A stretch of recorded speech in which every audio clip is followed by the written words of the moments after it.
Hello, everyone. Ladislav Mers from the wanderinginvestor.com. And today I'm with Taras, my lawyer in Ukraine. How are you, Taras? I'm fine. Thank you, Ladislas. And how are you? Good, good, good. So Taras has helped me obtain residency in Ukraine. He's helped me with a lot of other paperwork in Ukraine. And today he wants to show us an opportunity that is showing up in the sphere of government privatizations in Ukraine. So the government clearly has money issues in Ukraine, and they're looking to raise money. So what they're doing is they're selling a whole bunch of state assets. And there's apparently a very transparent bidding process, even for smaller properties. So I'll let Taras elaborate a little bit on this. Yeah, sure. It's basically what you said.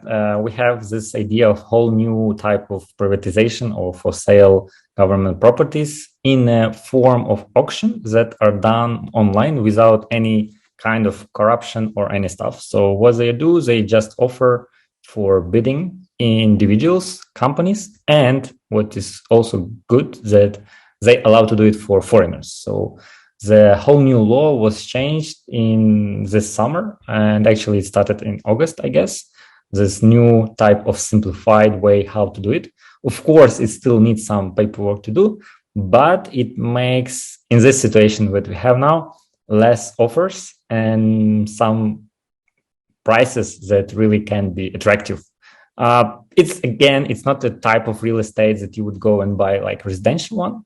It's a bit more complex. You either need to invest a lot to have this flipped or to find some other value, but still it's maybe good period to find risky asset, but still that makes some good profits. Yeah, so what we're going to be showing here is absolutely not risk-free. We'll discuss this, but essentially from a legal point of view, like you say, it's very transparent, not corrupt, which is new for Ukraine, because before Ukraine was known for extremely corrupt privatizations. But the fact that they're now moving online and doing all of this in a transparent way is a very positive step. Yeah, I would also add that even they did it in English, as you see, I shared my screen. So it's like State Property Fund page. You can go by privatization go.ua and find everything is online. And you go with small privatizations. This is the type of what we are saying about. It's like the special procedure during martial law period. And you can find really good, big quality stuff. Mostly in this website, you would see value offers that are higher in value from the starting price. But also you can find in not English version web page, it's called like Prozoro, smaller prices that objects that valued in a smaller price. So if you go with some examples that what we had, like it was a recreation base in Carpathian Mountains, really pretty spot. Mostly what you buy in here, usually not the real estate that is already in operation or what you see in picture, you're buying place or object, usually land. So it was offered for 37,000 hryvnias and end up with a 5 million. Of course, it was advertised very much, and that's why its price went so high. But if you go for... So the currency is about 40 hryvnias to the dollar. So roughly the starting price was $1,000 for this whole plot of land. Yeah, land was very good because even if this page of privatization, you can see that it's near a river, it's near main road, right away in mountains, like 2 hours ride from Lviv or Uzhhorod, both sides. So it's really, really nice site.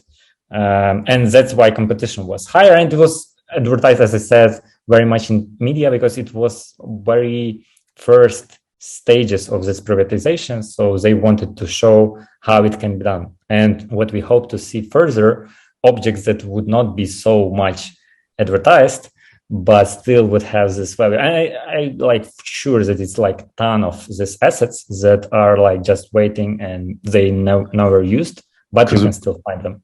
Because we were talking, it's like former factories or pharmacies in small towns or in big cities. It's just like literally everything.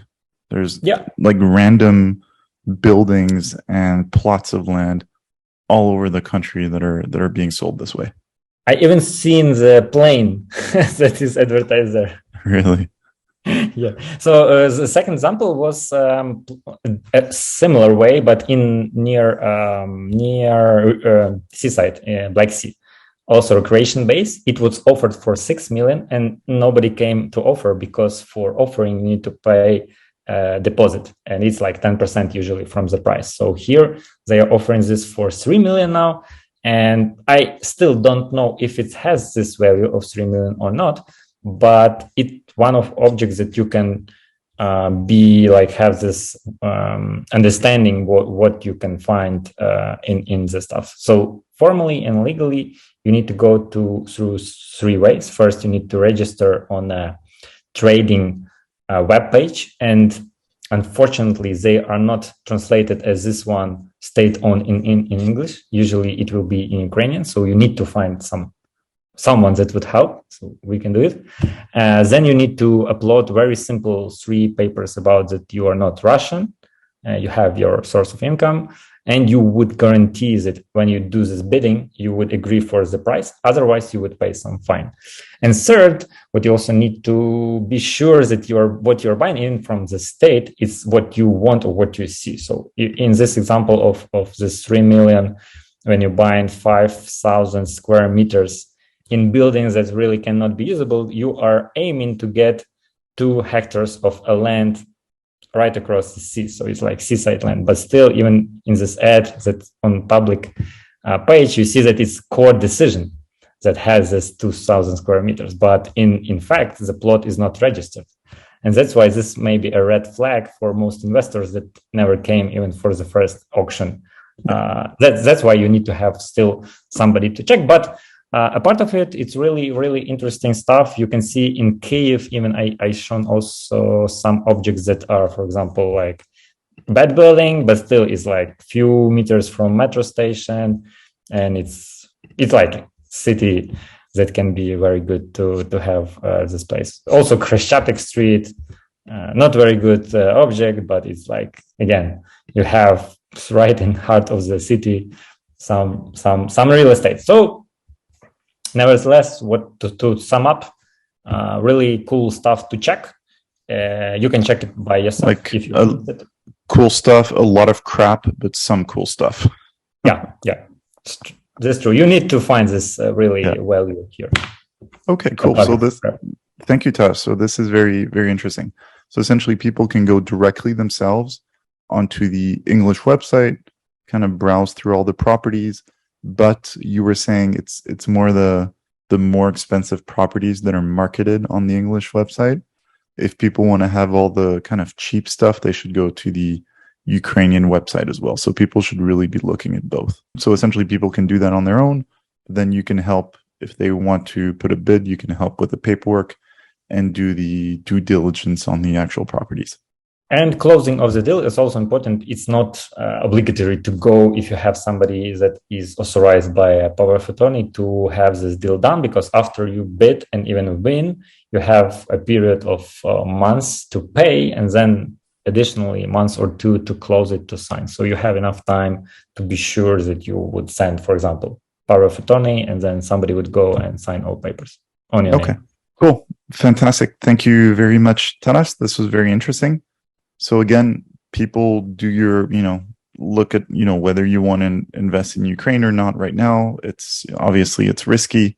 It's for people that have, I'd say, a lot of money and that are willing to just speculate on some very high risk stuff. But there's this really new system, which is transparent, which shows that some things are improving in Ukraine. Also, Taras, people are still getting residency in Ukraine, right? So a lot of people are asking me, "Oh, can I still go visit, etc." Like even new law like 2 weeks ago was issued that if you had residency that was expired during a martial period, like wartime period, you would have possibility to come visa free on a legal basis and have 30 days to apply and extend. And it's still going on. So immigration office usually works. You have this extraterritorial principle that you can apply in other authority. For example, if you was in Kharkiv and you are afraid to go, you can apply in Lviv and everything would work. Okay. So people can still easily go into Ukraine. Generally, people go through Romania, Hungary, or Poland. There are trains, buses, etc., also from Slovakia. And it's possible to still get residency there. It's possible to still run a low-cost 5% business, etc. There's still things going on. I mean, obviously, I'm not recommending this to anyone, but just so that people know, it's a massive country.